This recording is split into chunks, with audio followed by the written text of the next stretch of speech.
અમદાવાદના પોલીસ સ્ટેશનમાં એક ફોન વાગે છે. રાત્રિનો સમય હતો. મોબાઈલ સ્ક્રીનનું અજવાળું ચહેરા પર પડે છે અને એક મેસેજ હતો કે મને શોધવાની કોશિશ ના કરતા, હું કાયમ માટે જઈ રહી છું અને પોલીસ પાસે જવાનું નહીં. બરાબર એ ક્ષણે એક વ્યક્તિ પોલીસ સ્ટેશનની બેન્ચ પર બેઠી હતી. એને ફોન ઉપાડ્યો, સ્ક્રીન ફેરવીને અફસરની સામે મૂકી દીધો. જુઓ સાહેબ, આ એનો જ નંબર છે અને એ જતી રહી છે અને આ એનો જ મેસેજ છે. અફસરે મેસેજ વાંચ્યો અને એક નજર પેલી વ્યક્તિ પર નાખી અને ફાઇલ બંધ કરી દીધી.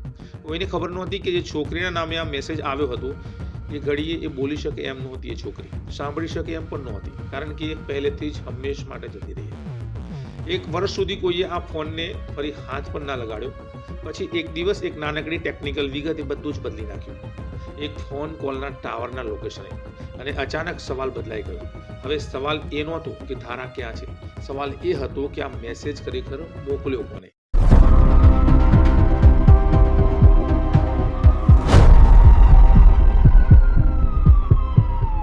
પણ મિત્રો, આ કહાનીને સમજવા માટે આપણે થોડું પાછળ જવું પડશે. એ પહેલી મુલાકાત સુધી, જેને એક એવો રસ્તો ખોલ્યો જેનો અંત કોઈને ખબર નહોતી. મિત્રો, જુનાગઢ ગુજરાતનું એક શહેર જ્યાંથી દરેક ગલી એકબીજાને ઓળખે છે અને અહીં જ રહેતી હતી ધારા કડીવાર. ઉંમર 22 વર્ષ, બીજી છોકરીઓ જેવી, ફોનમાં ઇન્સ્ટાગ્રામ, દોસ્તો સાથે હસી મજાક અને સીધી સાદી જિંદગી.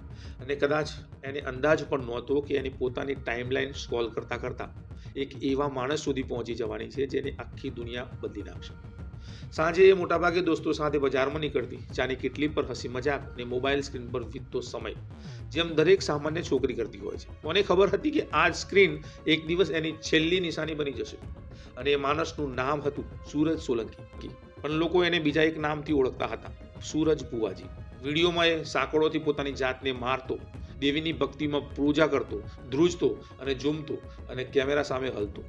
ભીડ બૂમ પાડતી, જય માતાજી. હજારો લોકો એને ફોલો કરતા, ઘરે બોલાવતા અને પગે લાગતા અને અંતે આશીર્વાદ પણ માંગતા. પણ ભીડ ભાડવાળી આ છબીની પાછળ એક બીજી જિંદગી પણ હતી એની. એને એક પત્ની હતી, 2 બાળકો અને એક ઘર હતું, જેની તસવીરો એને ક્યારેય ઇન્સ્ટાગ્રામ પર શેર નથી કરી. 2021માં ધારા અને સૂરજના રસ્તા સોશિયલ મીડિયા પર ટકરાયા અને આ કદાચ બીજા કોઈ ફોલોવર જેવું જ લાગ્યું હશે, પણ જલ્દી જ આ સંબંધ એનાથી ઘણો આગળ વધી ગયો. પછી એક દિવસ કંઈ બન્યું જેને કોઈ નજરઅંદાજ ના કરી શકે. ધારાએ સૂરજ પર એક ગંભીર આરોપ મૂક્યો, બળાત્કારનો. મામલો અંતે પોલીસ સ્ટેશન સુધી પહોંચે છે. થોડા દિવસો સુધી ઇન્સ્ટાગ્રામ પર એક વિચિત્ર જંગ ચાલે છે બંને વચ્ચે. આરોપ પ્રત્યારોપ, જવાબ અને સફાઈ. હજારો લોકો ગુજરાતમાં આ તમાશો જોઈ રહ્યા હતા અને પછી અચાનક આ બધું શાંત થઈ જાય છે. બંને વચ્ચે સમાધાન થઈ ગયું અને એક એવો આરોપ જે કાયદેસર રીતે ક્યારેય પાછો ના ખેંચી શકાય, છતાં થોડા જ અઠવાડિયામાં ધારા અને સૂરજ એક જ છત નીચે રહેવા લાગ્યા. અને એ સમયે ભાગ્યે જ કોઈને અટકીને પૂછ્યું કે આ સમાધાન અંતે થયું કેવી રીતના. આ સવાલ એક ક્ષણે હવામાં ઓગળી ગયો. પણ મિત્રો, આ પળને યાદ રાખજો, કારણ કે આગળ જતા આ જ એક સવાલ છે જે આખી કહાનીને સમજવાની ચાવી બની જશે. સંબંધની શરૂઆત પ્રેમ જેવી હતી, પણ ધીરે ધીરે કંઈક બદલાવા લાગ્યું. પડોશીઓને ક્યારેક અવાજો સંભળાતા, ઊંચા અવાજો, પછી એક ભારે અને પછી લાંબી ચૂપકીદી. સૂરજને પોતાની જૂની જિંદગીની યાદ સતાવવા લાગી ધીરે ધીરે, પોતાની પત્ની અને પોતાના બાળકોની. અને પાછો પોતાના ઘરે ફરવા માંગતો હતો. પણ ધારા એની નવી જિંદગીમાં હજુ પણ હાજર હતી. એક માણસ જેની આખી ઓળખ ત્યાગ અને ભક્તિ પર ટકેલી હતી, એની પોતાની અંગત જિંદગી હવે એના માટે જ સૌથી મોટો ખતરો બની ચૂકી હતી. અને બરાબર અહીંથી જ એના મગજમાં કંઈક ઘડાવાનું શરૂ થયું. કંઈક એવું જે કોઈ ફિલ્મની સ્ક્રિપ્ટ જેવું લાગે, પણ દરેક પળ સાચી હતી. 19 જૂન 2022, સવારનો તડકો હતો. એક કાર હતી અને એક બહાર જવાનું એક નાટક હતું કે ભાઈ અમદાવાદ જવાનું છે, હાઈકોર્ટવાળા કેસ માટે વકીલને મળવાનું છે, આવું ધારાને કહ્યું. ધારાને કોઈ શંકા ના ગઈ, એને ભરોસો કર્યો અને અંતે કારમાં બેસી ગઈ. કારમાં સાથે હતા સૂરજ સોલંકી અને એનો એક દોસ્ત મિત શાહ. રસ્તામાં ચોટીલા ગામ આવે છે. ત્રણેય સાથે નાસ્તો કરે છે, હસી મજાક કરે છે, જાણે કોઈ સાદો દિવસ હોય. પણ મિત્રો, આ ધારાને અંદાજો નહોતો કે આ ધારાનું છેલ્લું ભોજન હશે અને છેલ્લો દિવસ હશે. જમવાનું પૂરું થયું, કાર ફરી ચાલી, પણ આ વખતે દિશા બદલાઈ ચૂકી કારની. ગાડી એક નાનકડા ગામ તરફ વળી. વડા વચ. આ કોઈ અજાણ્યો પડાવ નહોતો, અજાણ્યું ગામ નહોતું. આ સૂરજનું પોતાનું ગામ હતું. અને અહીંથી વકીલની ફી લેવાની છે, બીજું એક કામ છે, એવું કહીને રાત્રે લગભગ 11 વાગે કાર ગામની સીમમાં પાર કરી અને ચારેકોર અંધારું હતું, દૂર દૂર સુધી કોઈ અજવાળું નહીં. અને સૂરજ કારમાંથી ઉતરીને પૈસા લેવા જાય છે, અંધારામાં ગુમ થઈ જાય છે. થોડીક ક્ષણોમાં 2 વધુ લોકો ત્યાં પહોંચે છે, સૂરજનો ભાઈ યુવરાજ અને એનો દોસ્ત ગુંજન જોશી. બંને ધારાની બારી પાસે આવ્યા. વાત શરૂ થઈ અને પછી દલીલ થઈ. અને સૂરજને કાયમ માટે છોડી દેવાની દલીલો ધારાને કરવામાં આવી. અને અંતે ધારાને કદાચ એક ક્ષણે પણ સમજાયું નહોતું કે આ કોઈ અચાનક થયેલો ઝઘડો નહોતો, અચાનક થયેલી દલીલ નહોતી. આ એક ઝાડ હતી અને એ ઝાડની બરાબર વચ્ચે ધારા બેઠેલી હતી. પાછળની સીટ પર હતો મિત શાહ, ચૂપચાપ બેઠો હતો અને એ જ ચૂપકીદીમાં તપાસમાં જે પાછળથી બહાર આવ્યું એને એક દુપટ્ટો ઉપાડ્યો. થોડીક જ સેકન્ડ દલીલના અવાજો બંધ થઈ ગયા, ધીરે ધીરે શાંત થવા લાગ્યા. પછી સંપૂર્ણ ખામોશી. એક જિંદગી કાયમ માટે ઓલવાઈ ચૂકી હતી અને હવે શરૂ થઈ એક જુદી જ રમત, પુરાવા પૂછવાની. થોડે દૂર એક સાગરીત પહેલેથી તૈયાર હતો, મુકેશ સોલંકી. હાથમાં પેટ્રોલનું કેન હતું, પાસે પહેલેથી થોડા સૂકા લાકડા હતા અને સૂકું ઘાસ. થોડી જ વારમાં ધારાનું શરીર રાખમાં ફેરવાઈ ચૂક્યું હતું અને સૂરજ અને મિત ત્યાંથી નીકળી ગયા. બાકીના લોકો ત્યાં સુધી રોકાયેલા રહ્યા જ્યાં સુધી આગ સંપૂર્ણ રીતે ઓલવાઈ ના ગઈ અને એક હત્યા હવે પૂરી થઈ ચૂકી હતી. હવે વારો હતો એક જુઠ્ઠાણાનો, જીવતું રાખવાનું. અને આ જુઠ્ઠાણું જેટલું લાગતું હતું એનાથી ક્યાંય વધારે ચાલાક હતું, ભયંકર હતું. અમદાવાદમાં બીજી એક ચાલ તૈયાર થઈ. એક દોસ્તને બોલાવવામાં આવ્યો, નામ હતું સંજય સોહેલિયા, અને એને ધારાના કપડાં પહેરાવવામાં આવ્યા. એક કારમાં બેસાડવામાં આવ્યો સનાતન નામની એક ચોકડી પાસે.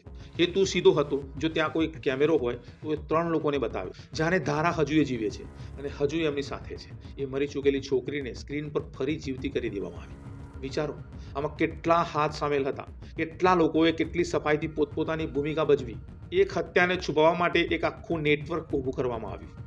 પણ એક છેલ્લી કડી હજુ બાકી હતી, ધારાનો એ ફોન બંધ કરીને થોડા લોકો એને લઈને મુંબઈ તરફ રવાના થાય છે. વસઈ પાસે પહોંચે છે અને ફોન ફરીથી ઓન કરે છે અને ત્યાંથી જ મોકલવામાં આવ્યો એક મેસેજ, મને શોધવાની કોશિશ ના કરતા, હું કાયમ માટે જઈ રહી છું. બરાબર એ જ સમયે સૂરજ બુવાજી પોતે પાલડી પોલીસ સ્ટેશનમાં હાજર હતો. મેસેજ આવતા જ એને તરત જ ફોન પોલીસ ઓફિસર તરફ લંબાવ્યો. પોલીસે ભરોસો કરી લીધો અને કેસ ત્યાં જ ઠંડો પડી ગયો. 1 મહિનો વીતે છે અને ધારાનો ભાઈ થાણે જઈને ઔપચારિક ફરિયાદ નોંધાવે છે કે મારી બહેન છેલ્લે સૂરજ બુવાજી સાથે નીકળી હતી અને ત્યારથી અત્યાર સુધી પરત નથી કરી. ક્યાં છે એ ખબર નથી. પોલીસ પાસે પહેલેથી જ એક પુરાવો હાજર હતો, એ જ વોટ્સઅપ મેસેજ જે જોવામાં એકદમ સાચો લાગતો હતો. અને શરૂઆતની તપાસ પણ એ જ દિશામાં ચાલી અને છેવટે મેસેજ મુંબઈની આસપાસનો આવ્યો હતો તેવું લાગ્યું અને કદાચ ધારા ખરેખર પોતાની મરજીથી ક્યાંય જતી રહી હશે. એક શહેર જ્યાં રોજ લાખો લોકો ગુમ થાય છે અને ગુમ થઈને પાછા મળી પણ જાય છે અને એ જ ભીડમાં ધારાનું નામ પણ બસ બીજી એક ફાઇલ બનીને રહી ગયું. પણ મિત્રો, પરિવારને ચેન નહોતું. એક સવાલ હતો પરિવારના મનમાં જે વારંવાર હેરાન કરતો હતો. જો એ પોતાની મરજીથી ગઈ તો એકવાર પણ પાછું વળીને વાત કેમ ના કરી? પરિવારનું કહેવું છે કે પોલીસ ટીમ ખરેખર ત્યારે હરકતમાં આવી જ્યારે મામલો આખો ગુજરાત હાઈકોર્ટ સુધી પહોંચ્યો. 11 મહિના બાદ એક ખોટો મેસેજ અને એક ઘર જ્યાં એક ખુરશી હંમેશા માટે ખાલી રહી. તહેવારો આવ્યા અને ગયા, દરેક ટકોર એક જ ધબકારો, શું એ જીવિત છે, શું એ પાછી આવશે અને કેમ ગઈ, અને ગઈ તો એને એક પણ વાર વાત કેમ ના કરી? પછી ગુજરાત રાજ્યમાં અચાનક એક નવું અભિયાન શરૂ થાય છે, ગુમ થયેલી મહિલાઓને શોધવાનું. ઝોન 7ની લોકલ ક્રાઇમ બ્રાન્ચની ડીસીપી બીયુ જાડેજા એના નેતૃત્વમાં જૂના બંધ પડેલા કેસ ફરી ખોલવામાં આવ્યા. ધારા કડીવાની ફાઇલ પણ એ જ ઢગલામાં હતી અને એક તપાસ અધિકારીએ એ ફાઇલ ફરી વાંચી અને એક સીધો સવાલ પૂછ્યો, જો ધારા ખરેખર પોતાની મરજીથી ગઈ તો એને ઘરવાળાઓને સંપર્ક કેમ ના કર્યો અને એકવાર પણ વાત કેમ ના કરી? આ નાનકડો સવાલ હતો, પણ એ જ સવાલે આખી તપાસની દિશા બદલી નાખી. ટીમે ફોનની છેલ્લી ટાવર લોકેશન ફરી ખંગાલી. પરિણામ ચોંકાવનારું હતું. મેસેજ મોકલાયો ત્યારે ફોનનું લોકેશન ના જુનાગઢ હતું, ના અમદાવાદ હતું, બલકે મુંબઈ પાસે વસઈ વિસ્તારનું હતું. એક છોકરી જે પોતાની મરજીથી ગઈ, એનો ફોન અચાનક એવા શહેરમાં સક્રિય કેમ થયો જેનો એની અસલી જિંદગી સાથે કોઈ નાતો જ નહોતો. આ દરમિયાન ટીમે એ જ જૂની સીસીટીવી ફૂટેજ પણ ફરી કાઢી જેમાં 3 લોકો દેખાતા, ધારા સહિતના. ફેમ બાય ફેમ જોવામાં આવ્યું હતું. ચાલ ઢાલમાં કંઈક બંધ બેસતું દેખાયું નહોતું. જે ચહેરો કેમેરામાં ધારા જેવું લાગતો હતો એ ધારા નહોતી એવી પોલીસને અંતે ખબર પડે છે. અને 15 દિવસની અંદર આખી કહાની ઊંધી થઈ ચૂકી.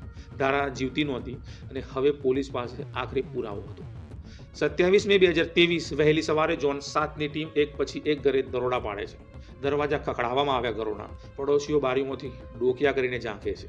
એ કોઈને વિશ્વાસ નહોતો આવતો કે આ બુવાજી, જેને લોકો પૂજતા હતા, જેના માટે આશીર્વાદ લેવા માટે જતા હતા, હવે હાથકડીમાં ઊભો છે. કુલ 8 લોકોની ધરપકડ થઈ. સૂરજ સોલંકી, મિત શાહ, મુકેશ સોલંકી, યુવરાજ સોલંકી, ગુંજન જોશી અને 3 બીજા સાગરીતો જેમના પુરાવા પૂછવામાં મદદ કરી હતી. પૂછપરછ ચાલુ થઈ અને પોલીસના જણાવ્યા મુજબ આરોપીઓ વધુ ટકી ના શક્યા. એક પછી એક સચ્ચાઈ બહાર આવવા લાગી. ચોટીલાનું ભોજન, વટવચનું બહાનું, દુપટ્ટો, પેટ્રોલ અને અંતે એ બનાવટી મેસેજ. 1 વર્ષ સુધી આ લોકો બેફિકર ફરતા રહ્યા ગુજરાતમાં, જાણે જુઠ્ઠાણું એટલું પાક્કું વણાયું કે ક્યારેય પકડમાં જ ના આવે. પણ પૂછપરછના ઓરડામાં એ જ ભરોસો ધીરે ધીરે તૂટવા લાગ્યો. જે માણસને હજારો લોકોનો ભરોસો અપાવ્યો, હવે પોતે એક સવાલ પર લથડિયા ખાઈ રહ્યો હતો. અને એક વાત દરેક નિવેદનમાં જુદી નીકળી, દુપટ્ટો ખરેખર કોના હાથમાં હતો? દરેક આરોપીની કહાનીમાં જે જવાબદારી થોડી અલગ નીકળી. મિત્રો, ફોરેન્સિક ટીમ પણ ઘટના સ્થળે પહોંચે છે. સબ સંપૂર્ણપણે બળી ચૂક્યું હતું, એટલે દરેક પુરાવાનું એક પટ નિવેદનો અને ટેકનિકલ તપાસના આધારે જોડવામાં આવ્યું. થોડા દિવસો પછી પોલીસ સુરતને લઈ ફરી એ જ વિસ્તારમાં પહોંચે છે અને દરેક પગલું, દરેક ક્ષણ ફરી દોહરાવવામાં આવે છે, જેથી કોઈ કડી છૂટી ના જાય. એક ભગવાનનો ભક્ત હવે હત્યાના આરોપમાં સળિયા પાછળ હતો. આ ખબર ગુજરાતમાં ફેલાતા જ ગુસ્સાની લહેર દોડે છે અને કોળી અને ઠાકોર સમાજની રેલીઓ રસ્તા પર નીકળે છે. હાથોમાં પાટિયા હતા, અવાજોમાં એક માંગ હતી કે આને ફાંસી આપો. સોશિયલ મીડિયા પર પણ એ જ આગ ફેલાઈ જેના પર ક્યારેક સૂરજની ખ્યાતિ ટકેલી હતી. જે વિડીયો એને ભુવાજી બનાવ્યો, હવે એ જ વિડીયો એની વિરુદ્ધ વપરાઈ રહ્યો હતો. પણ મિત્રો, ઇન્સાફ હજુ પણ ઘણો દૂર હતો. અસલી લડાઈ હવે અદાલતમાં શરૂ થવાની હતી. 3 વર્ષ જૂનાગઢની સેશન કોર્ટમાં આટલો સમય લાગ્યો, સાક્ષીઓને સાંભળવામાં, પુરાવા તપાસવામાં અને દલીલો તોડવામાં. એક પછી એક સાક્ષીઓ કઠેડામાં આવ્યા. સરકારી વકીલે ફોન રેકોર્ડ જોયા, મેસેજ જોયા અને સીસીટીવીની કડીઓ જોડી.